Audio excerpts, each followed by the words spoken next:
കുതിരയെ തൊട്ടു വണങ്ങി പെണ്ണേ അങ്ങനെ ഇങ്ങനെ നോക്കിയാൽ എങ്ങനെ ആശ തീരും ഇമ്മിണി കാശ് തീരും അങ്ങനെ ഇങ്ങനെ നോക്കിയാൽ എങ്ങനെ ആശ തീരും ഇമ്മിണി കാശ് തീരും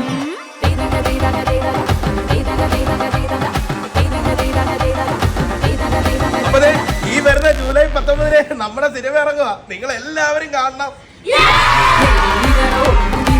കുഴി കുഴി ചാടും കുതിരേ മല നാടും കുതിരേ പിരി പിരി വെട്ടും കുതിരേ കൈ വഴി പഴം കുതിരേ